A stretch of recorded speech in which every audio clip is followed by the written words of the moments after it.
السلام علیکم ورحمۃ اللہ وبرکاتہ۔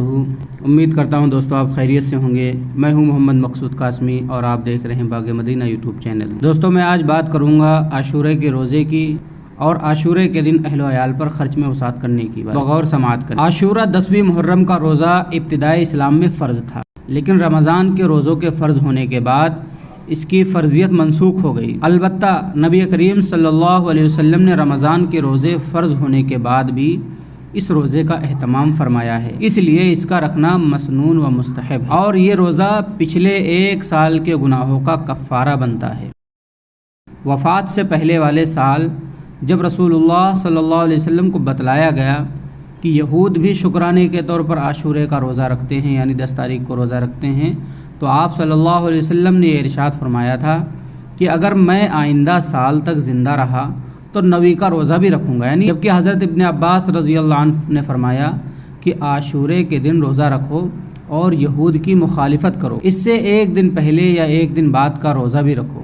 لہذا فقہاء کرام نے عاشورے کے ساتھ میں یعنی 10 محرم کے ساتھ میں 9 محرم کے روزے کو بھی مستحب قرار دیا ہے، اور مشابہت یہود کی بنا پر صرف عاشورے کا روزہ رکھنے کو مکروہ تنزیہ قرار دیا ہے۔ اس لیے 10ویں کے ساتھ 9ویں یا 11ویں کا روزہ رکھنا بھی بہتر ہے، تاکہ اس عبادت کی ادائیگی میں یہود کے ساتھ مشابہت نہ رہے۔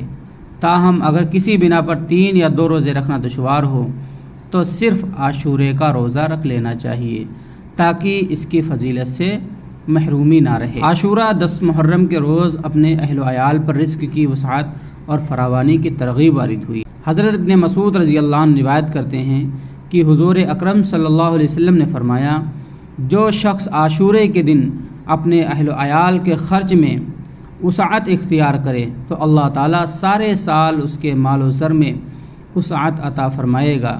حضرت سفیان رحمۃ اللہ علیہ کہتے ہیں کہ ہم نے اس کا تجربہ کیا تو ایسا ہی پایا۔ تو 10 تاریخ کو ہمیں جو ہے زیادہ سے زیادہ اپنے دسترخوان کو وسیع کرنا چاہیے، کیونکہ اس کی برکت سے اللہ تبارک و تعالیٰ پورے سال خیر کا اور برکت کا معاملہ فرماتا ہے۔ اللہ تبارک و تعالیٰ سے دعا ہے اللہ تبارک و تعالیٰ ہم سب کو اس پر عمل کی توفیق عطا فرمائے اور 10 تاریخ کا عاشورے کے دن کا روزہ رکھنے کی بھی توفیق عطا فرمائے۔ السلام علیکم ورحمۃ اللہ وبرکاتہ۔